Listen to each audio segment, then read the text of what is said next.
And it's clear right now that actually we're seeing just an uptick, a small uptick from a policing perspective.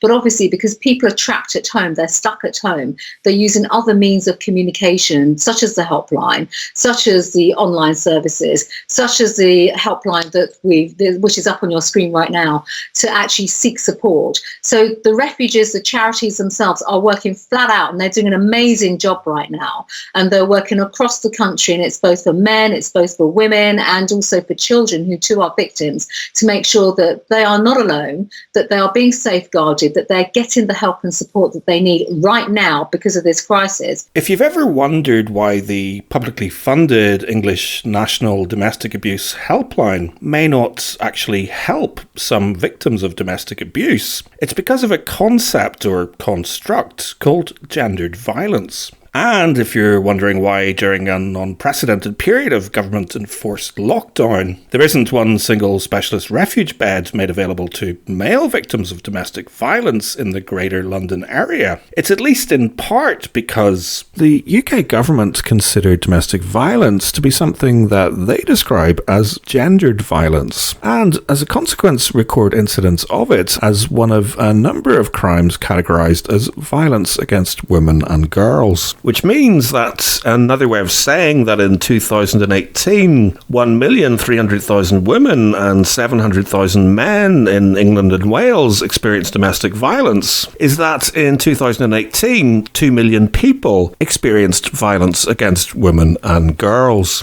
What about the men is more dangerous on a policy level. It blocks people recognising that violence against women is a gendered crime.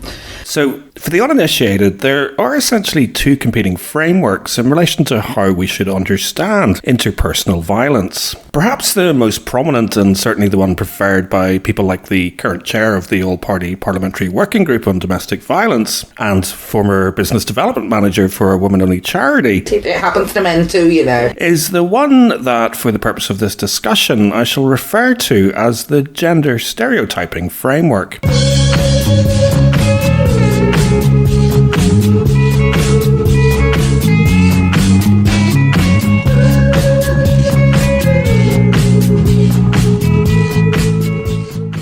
The gender stereotyping framework promotes the problem of domestic violence as predominantly one of men exerting power and control over women. And proponents of this approach argue that it is justified by the fact that the majority of reported domestic violence victims and partner homicides are female, while the majority of convicted perpetrators are male. Critics of this framework argue that this perspective is maintained by outdated, counterfactual and self-fulfilling theories and narratives that not only significantly contradicts the available empirical evidence, but also serves to perpetuate unhelpful and potentially dangerous stereotypes about both women and men. Unhelpful and potentially dangerous stereotypes that can create significant chill factors for male victims of domestic violence and can also have very serious implications for vulnerable children of both sex. So, I'm now going to attempt to, as succinctly as possible, almost entirely debunk the gender stereotyping framework. And to do that most effectively, I'm going to address each of the 5 main pillars proposed by proponents of this framework, while predominantly pointing to the exact same source of government data that Mandu Reid was referring to when she reminded Boris Johnson of his duty of care towards the 1.6 million women who experience domestic abuse every year. For the uninitiated, I'm referring to the annual crime survey in England and Wales, and I should also say that I will be quoting heavily from the relevant chapter of William Collins's quite extraordinary book, The Empathy Gap, so obviously major props to him.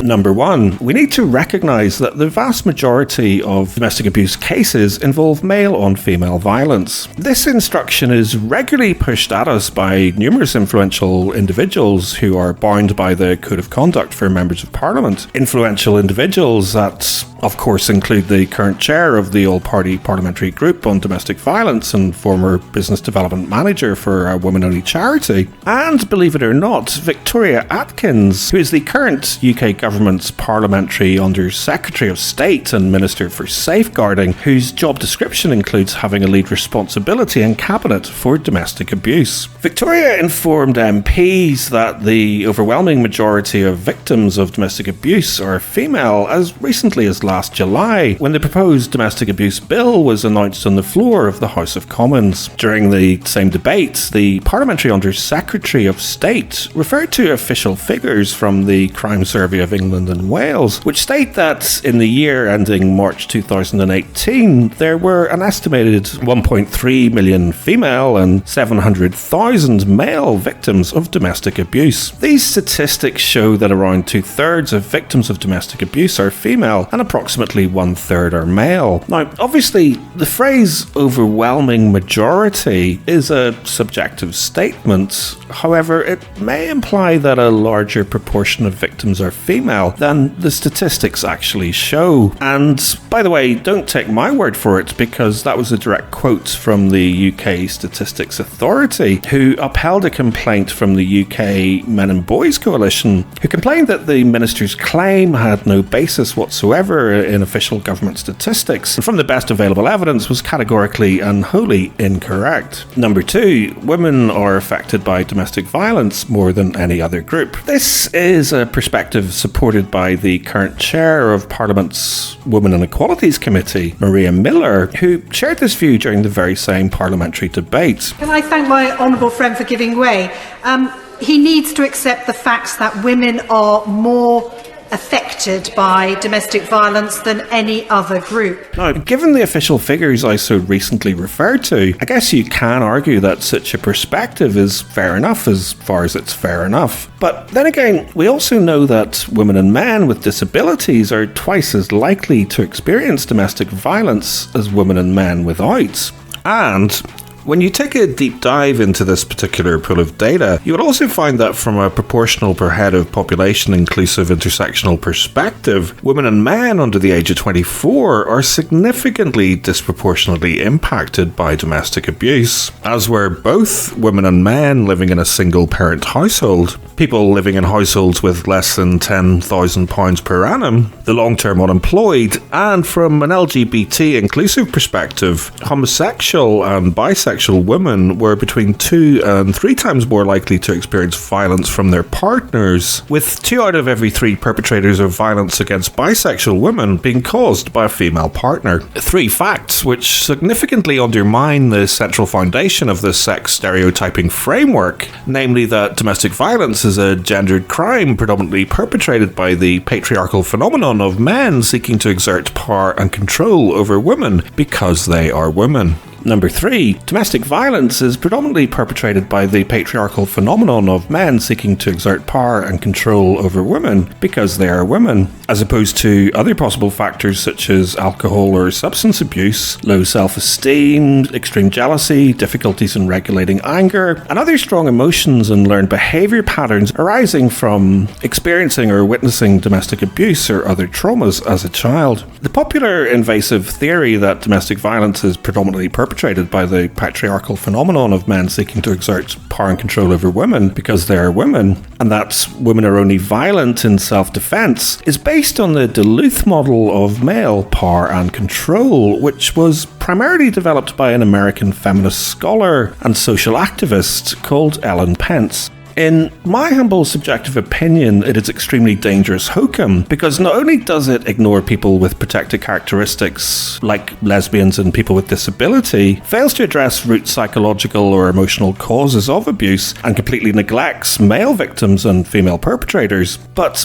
even researchers extremely welded to such a narrative have struggled to provide concrete empirical evidence that patriarchal power and control is a significant motivating factor causing violence in men. But don't take my word for it, and instead consider the words of American feminist scholar and social activist Ellen Pence, who rejected her own theory before she passed. Writing in 1999, Pence observed the following: "He does it for the power, he does it for control, he does it because he can. These were the jingles that, in our opinion, said all there was to say. By determining that the need or desire for power was the motivating force behind battering, we created a conceptual framework that, in fact, did not fit the lived experience of many of the men and women we were working with. The domestic abuse intervention program staff remained undaunted by the difference in our theory and the actual experiences of those we were working with. We all engaged in ideological practices and claimed them to be neutral observations. I found that many of the men I interviewed did not seem to articulate a desire for power over a partner, although I relentlessly took every opportunity to point out to the men that they were so motivated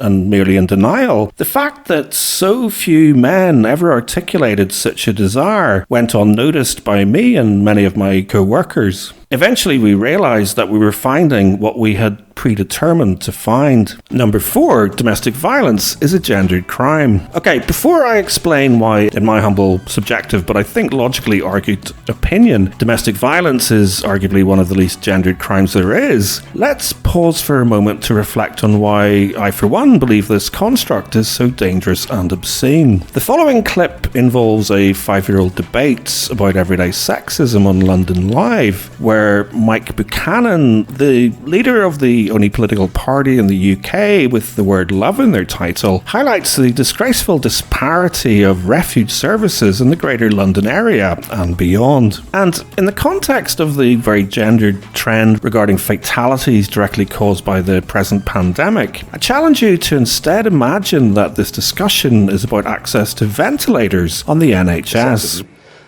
We know that about 40% of victims of domestic violence are men.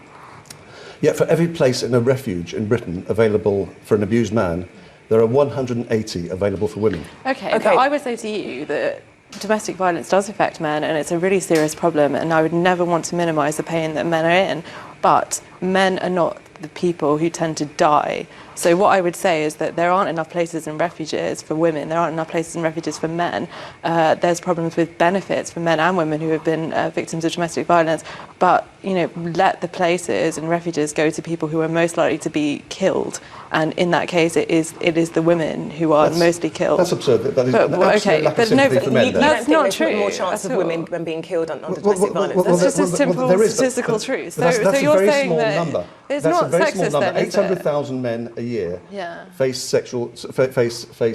domestic violence. Yeah, and 2 women die a week. And there are 15 places for men in refuges in the UK. And that's awful, and there's a real problem with funding for refuges. I said earlier on, there are 20 areas in which the state disadvantages men and boys, and the 3 of you haven't come up with one area where it disadvantages women and girls.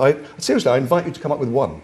So, for the uninitiated, the European Commission have defined gendered violence as violence directed against a person because of that person's gender, or violence that affects persons of a particular gender disproportionately. If you accept the fact that even researchers extremely welded to such a perspective struggle to provide any empirical evidence to show that men attack women primarily because they are women, then the main pillar left supporting the gendered violence construct is the proposition that it is a form of violence that affects persons of a particular gender disproportionately. But when the European Commission talk about violence that affects persons of a particular gender disproportionately, what they really mean is violence that disproportionately affects women. Because in reality, that's the only way to make the available empirical evidence fit their preferred perspective when arguing that the state should ring-fence power and control of resources for the exclusive benefit of people like Mandu Reid. Because in reality, and according to the very same government data source Mandu Reid referred to, men are just under twice as often the victims of violence as women, as is the case for boys compared to girls, and also the case for homicides, with men being victims rather more than twice as often. In fact, outside of the home, boys and men are between 5 or 6 times more likely to be victims of homicide than women and girls. And while it is true that women represent a significantly larger proportion of victims of crime inside the home, they represent a significantly larger proportion of perpetrators of violence as well. Now, obviously, while the fact is that boys and men are significantly more likely to experience violence, champions of the gender stereotyping framework will point to the undisputed fact that the significant majority of perpetrators of violence are also men. Which brings me to the fifth and final fundamental pillar of the gender stereotyping narrative. Number 5, the vast majority of perpetrators of domestic violence are men. In September 2011, the former Labour MP and Solicitor General, now Victims Commissioner for England and Wales, addressed the Feminism in London conference on the subject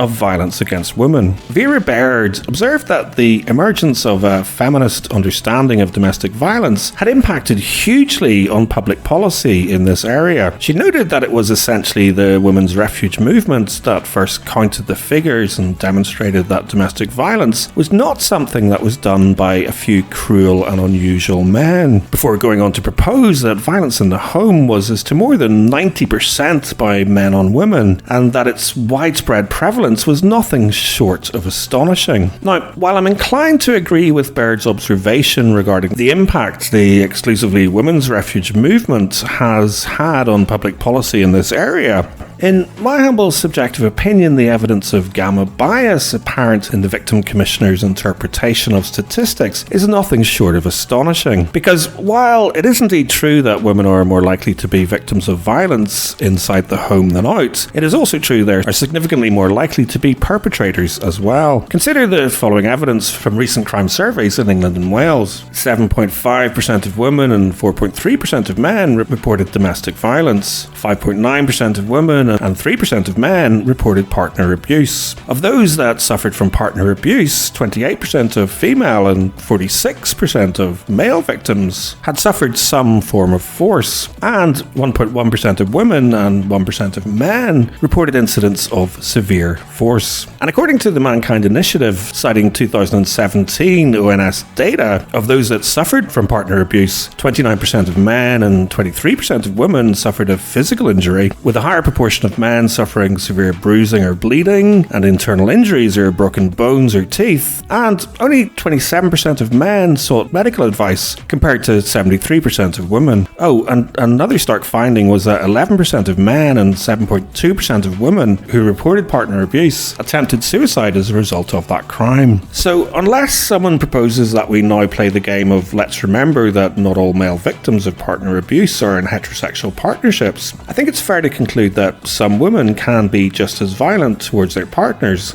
as some men. And of course, let's not forget that partner abuse is a complex and messy business where quite often both partners can be violent. For example, the Partner Abuse State of Knowledge Project, which for the uninitiated is the most comprehensive review of domestic violence literature worldwide carried out to date, reported that 58% of intimate partner violence was bidirectional, and that of the 42% identified as perpetrated by one partner, 14% of perpetrators were male and 28% were female. All of which rather begs the question if at least 1 in 3 victims of domestic violence are male, and women, or sometimes men acting on their behalf, perpetuate most domestic violence experienced by men. Why is there such a stark difference in percentages when it comes to prosecutions and convictions? For example, annual crime surveys repeatedly indicate that 1 in 3 victims will be male. Recent trends indicate that 24% or 1 in 4 domestic violence crimes recorded by police were against male victims, and yet less than 1 in 10 defendants in prosecuted